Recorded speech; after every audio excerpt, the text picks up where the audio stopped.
So if this is your first time here, I just want to say, first off, thank you for coming by. I'm Pocanjo, and this is my weekly haul video and slight review.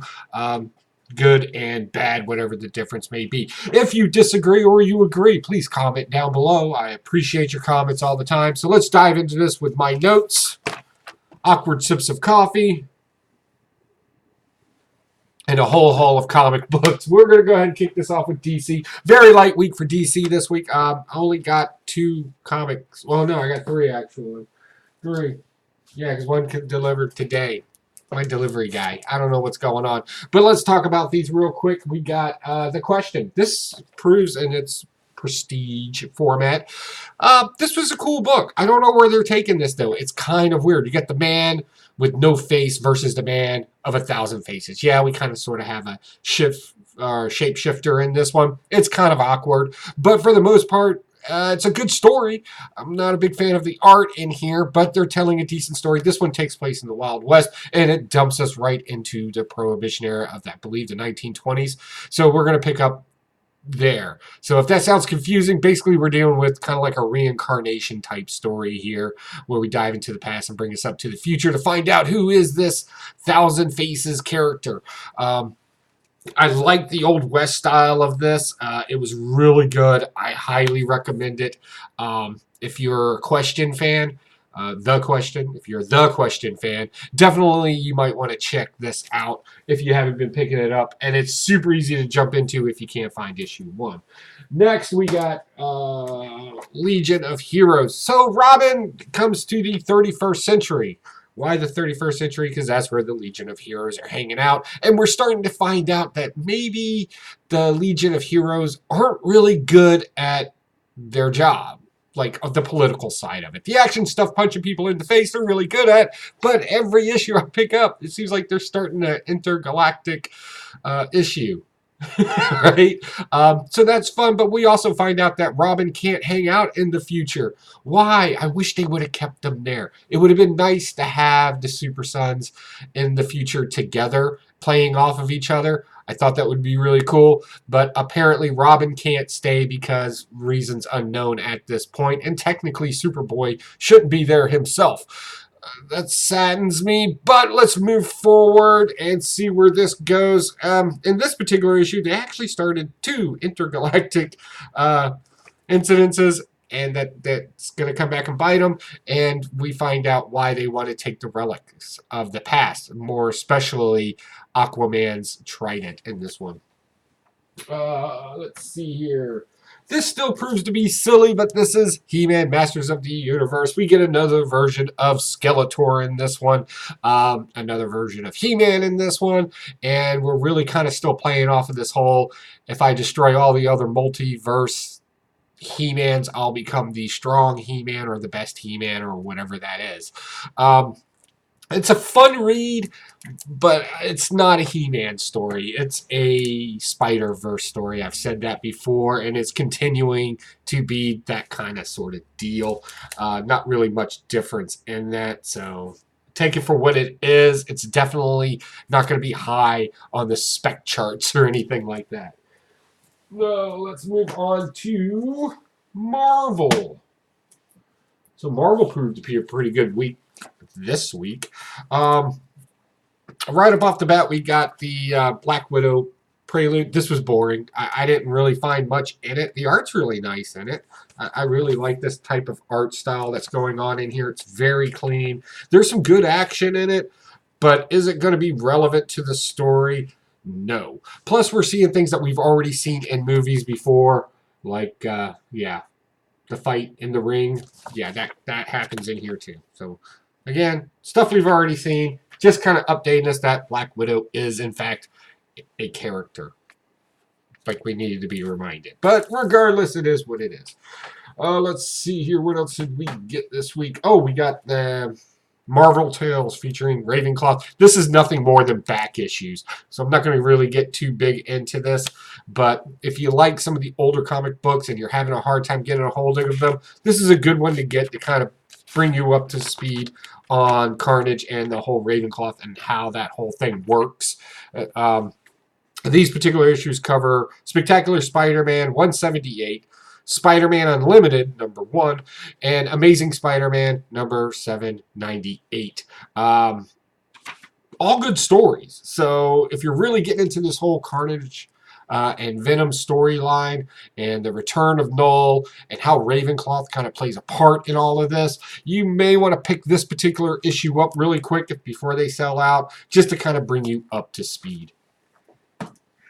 Moving on, Avengers. So Avengers proved to be a pretty weird read. We are still in this intergalactic battle to find out who is the new wielder of the Starband. Do you remember Starband from back in the day, that comic book that not a lot of people got into? I mean, it was cool, definitely underrated, but nobody really got into it. Well, we're trying to make it a big deal in this comic book. Unfortunately, apparently it's some random woman that's pregnant that was on a penal colony or a penal ship or a prison Gallic universe solar. I don't know. I can't figure it out because they don't explain it very well. Apparently there was a lot of prisoners there. We'll go with that. We find out that Man-Child swamp baby thingy, right? Remember Man-Thing, his kind of offshoot, pun intended, his offshoot kind of merged with Blade to protect him from the red sun because it's affecting him, makes him a warrior. We find out that Black Widow in this is kind of she's gangster in her little Iron Man outfit, and she knows it. We get some cool Captain America action, and we get Brood Thor. He's kind of wielding in here as well. And basically what we're doing is we're fighting the Heralds of Galactus in this because they need to destroy Starband. And I think Silver Surfer probably explained it the best when he was like, humanity, you'll sacrifice everything for one person. So right then was kind of a clue that we're dealing with a human. At least at the end of the story, it looked like a human for all we know. So let's push forward and see where this takes us. Moving on, we got Iron Man 2020, number 1. That's my review, right? That's my opinion of it. So if anything's ever had to do with robots, we're dealing with it in here, including the time that Wolverine was a cyborg or had a cyborg made of him. And apparently the robots are rebelling because they want to be free and be sentient and be recognized as such. So they're protesting a lot in here. It was kind of cool because we got a hint of this in Fantastic Four where Herbie kind of had his inhaler chip taken away and he's like cussing everywhere. He's a thing in here too. It's crazy. This is just a silly story. It shouldn't be part of the main universe anyway. This should be an Elseworld or other storyline. It's cheesy, it's corny, and I think that's why I read it and was like, okay. I know some people are hating this because it's not Iron Man. And it's not Iron Man. It's actually some cyborg version of him that's placating to be his son. Or not placating, but he's kind of mimicking being related to Tony Stark. We get a version of Tony Stark in this. Is it a cyborg? Is it really him? We don't know just yet, but it's hinting that it's the human one and he's leading the rebellion. Yeah, that happened. As silly as this thing is, it's still fun to read. Moving on. Oh, something I really like, and it almost made my pick of the week, and that's Ruins of Ravenclaw. I'm really liking where this story is going. We pick right up with Ravenclaw back in the past, and we deal with it as it moves forward into the future, where it was actually created into an insane asylum at that point, or a hospital for the mentally disturbed. I think that's the way to put it. I don't know. But we get Sabretooth in here, and he's working with a particular doctor you may recognize as his orderly, who are ultimately just doing experiments on people. And, of course, we have Logan. That's right, Wolverine, hanging out in this as well. And some of the things they did to him, probably not very good. You should really be reading this. This is good if you like it when they kind of expand on certain parts of the Marvel universe, especially particular places and how they came to be. This could probably prove to be a fun read and how they're all actually interconnected. Yeah, they're retconning a bunch of stuff in this, and something can be said about that. But take it for what the story is. I think it's pretty good, and I think you would enjoy it if you meet the qualifications of the things that I said. All right, moving on. Venom, number 1. And the end. I didn't much care for this. This just played very weird. It didn't make much sense, especially when they kept harping on the fact that they were dealing with trillions and trillions and trillions of years in the future. Apparently, some AI version of Iron Man is out there in the universe, and organic life has been destroyed, and Venom kind of sort of brings it back in some weird way because he bonded, or Venoms have bonded with things, and since they have a hive mind, they're able to recreate it. Yeah, they make babies in this, not the fun way, but regardless, they make babies in this. It was so hard to read. It was pretty cool in it. I'll give it that. And it was kind of cool to see certain characters in it and what they would look like if they were venomized. Like, well, Jamie Maddox, right? What would that be like? And they kind of played off of that kind of stuff just to kind of, I guess, investigate it. But all in all, the story itself, I have to give it a thumbs down on this one because it was so convoluted, and you're dealing with such a far away future that there's no way to really wrap your mind about what's going on in this. We do know that everything dies trillions and trillions and trillions and trillions of years in the future. And that's it. And then eventually Venom dies. That's what you got out of this. So, I don't know. Let's see. Next on the moreover list, I am a huge fan of this Cosmic Ghost Rider. Frank Castle being a Ghost Rider in the future is fun. It's just fun reading. I went with this variant right here. It's one of those ones where it kind of describes everything. And basically, the cover just basically tells you everything inside of him is cosmic. I thought that was funny. In this one, we kind of pick up where Frank Castle is dealing with this little pirate lady who actually has a pure soul, and she doesn't much care for that, especially being told that she has one. So Frank Castle, as he goes through and he's destroying all this stuff and has her along, mostly for information, tactics and stuff like that of who to kind of tackle in this scenario, he constantly binds her up and goes and fights the bad guys, and she, of course, gets upset and wants to drop some bodies herself and kind of have a reputation, not understanding the cost of that. So I thought that was kind of interesting. And Frank Castle constantly, you don't want to be me. I'm already this. I might as well just do what I have to do, but please don't become this. So we kind of have this father figure thing kind of happening here. I really enjoy those kind of stories. I think this is fun.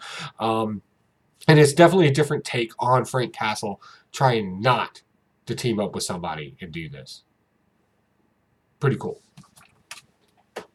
Let's see here. For my independence this week, I don't really have much to say about my independence, but we'll roll through them real quick. G.I. Joe, this is the Snake Hunt issue. This is number 269. Joes are gearing up in this to go kick some butt. That's really cool. I really liked it. It almost feels like a late 80s montage scene. It's really fun watching everybody. We got the ninjas, some random clan of ninjas that Storm Shadow's leading now. And Jinx is in it. They're gearing up.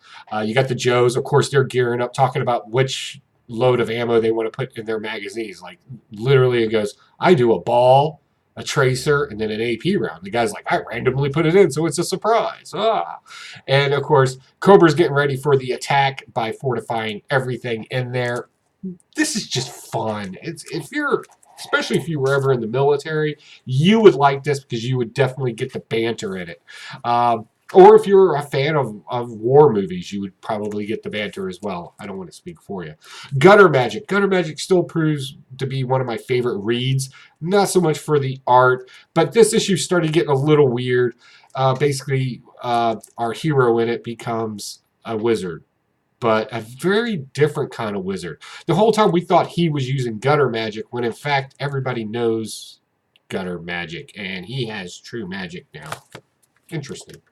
Dying is Easy. This actually came out last week, but I love me a good mystery, and this is proving to be that. Our comedian finally finds out who was an ex-cop, finds out he was kind of involved in the death of another comedian, even though they tried to frame him. I love the snarky comments in this. I could see somebody actually talking like this, especially like a burnt-out cop that just doesn't care about anything because you've seen everything and nothing really matters. This proves to be very fun. And of course, Second Coming. Second Coming. This is issue number 6. This is starting to get a little weird. I don't think I'm going to hold on to this much longer. We get a lot of past Jesus story in here and how, what's written or what we believe isn't what actually happened. It wasn't that big of a deal. Judas proves to be a money grubbing whore in this, and that's why he betrayed Jesus, because he just wanted some money. Or he wanted their money. He got paid to rat out Jesus, but thought that Jesus would, do one of his little magic tricks or talk his way out of trouble and be free, and that didn't happen, and that turned into a sad story. So now we feel bad for Judas. Like, I don't know. One of my favorite insults to people when they've made me mad is, wow, you're a real Judas. Really, just right there in the back. Awkward sip of coffee time. All right, moving on. I have not had an opportunity to read these yet. I do apologize for that, but time gets away from me like most people. Undiscovered Country. I really like this, and I love their covers too, and always the play on the American flag with a lot of these. I'm really enjoying this. I have an expectation from this book. We'll find out if it meets it or not. And then I got this on somebody else's request. It's an 80-page. It's from Altona. I know they're not like the top tier independent books out there, but people are swearing by this book. So I definitely wanted to grab it and give it a read. So we'll see what that's like. I kind of like their old school formatting. They use old school paper and old school covers on it. I like that with more modern day stories. Somebody said I would like this. It's kind of like a horror mystery weirdness going on. So we'll see what that's like. And I got this for free today. It's a little Iron Man, smaller than an ash can. So it's free on it, but it kind of tells you all the different robots and stuff that are going to be happening in the Iron Man 2020 comic book.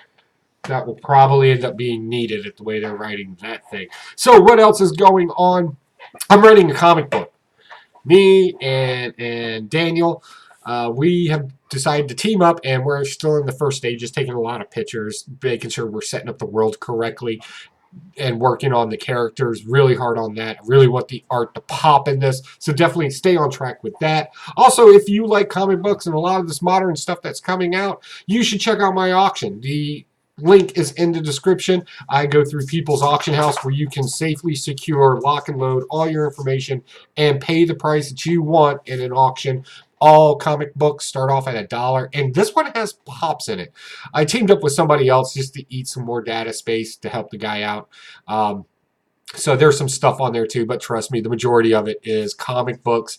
And if you're a pop collector, you're really going to like some of this stuff in there. So definitely check that out. Hey, do you have opinions about comic books, but you don't want to comment down below? Not a problem. You can check us out at Blaster or Stash at 10 p.m. Eastern Standard Time right here on YouTube, where myself, Huey, and other panelists are going to talk about our weekly rundowns, what we liked, what we didn't like. Sometimes we get in arguments. Sometimes we agree. I don't know, but you need to be there to let us know what you think or what comic books you want us to kind of dive into. That would be really cool if you swung by. Other than that, there's a like button, there's a subscribe button, and there's definitely a bell. So definitely hit those up. You can always check me out on Instagram if you want to shoot me a message because you have opinions or thoughts or corrections. I'm happy to hear them. All right, guys, I'm going to go eat dinner with Spectacular Spider Grandpa. Boom. And probably have a few libations. Boom. So I can talk about more craziness. All right, guys. Talk to you later. Oh, if I haven't done this in a while. Nobody's complimented you today. Hey, you're doing okay, man. You're all right. So definitely keep doing it. All right, guys, I'm out of here. Bye.